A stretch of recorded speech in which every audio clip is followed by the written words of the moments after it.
Миграция дегеніміз не? Түркі тілдес халықтардың миграциясының себебі не? Миграцияның Еуразия тарихына әсері қандай болды? Енді осы сұрақтарға жауап берейік. Миграция дегеніміз не?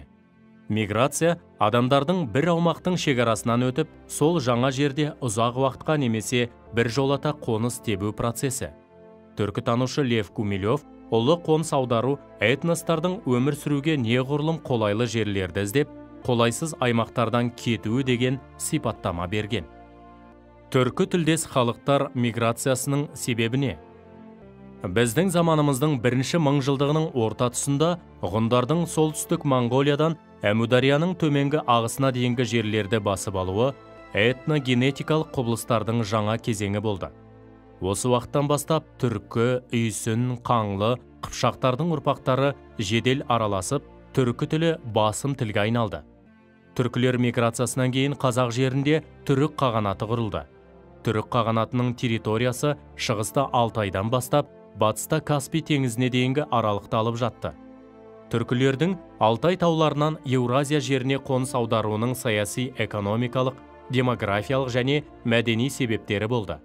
Біріншіден, мал басының көбеюінен жаңа жайылым жерлердің қажеттігі туындады. Екіншіден, түркілер тәуелсіз мемлекет құруды мақсат етті. Үшіншіден, Қазақстанның оңтүстігі арқылы Ұлы Жібек жолы өтетіндіктен, Жібек жолына иелік етуге ұмтылды. Төртіншіден, түркілер миграция барысында жергілікті халықпен араласып, тілі, жазуы өзгеріске ұшырады. Діни ғұрыптарында тәңірге, ата-баба аруағына табыну орын алды. Миграцияның Еуразия тарихына әсері қандай болды? Түркілер шығыс пен батыстың керуен жолдарын, тауарлар саудасын бақылауға мүмкіндік алды. Византиямен тікелей жібек саудасын жүргізді. Орта ғасырлардағы маңызды экономикалық үдерістер тікелей Ұлы Жібек жолы арқылы жүзеге асырылды. Түркілер сол жолдың көп бөлігіне ие болды және жібек саудасынан зор пайда тапты. Оғыздардың Киев Русімен одақтасуы сауда-экономикалық мүдделерден туындады.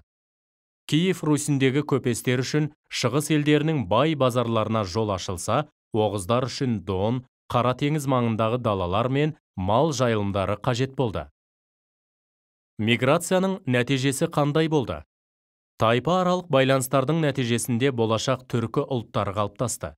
Көптеген халықтар ассимиляцияға ұшырап, түр сипаты мен тілінде өзгеріс орнады.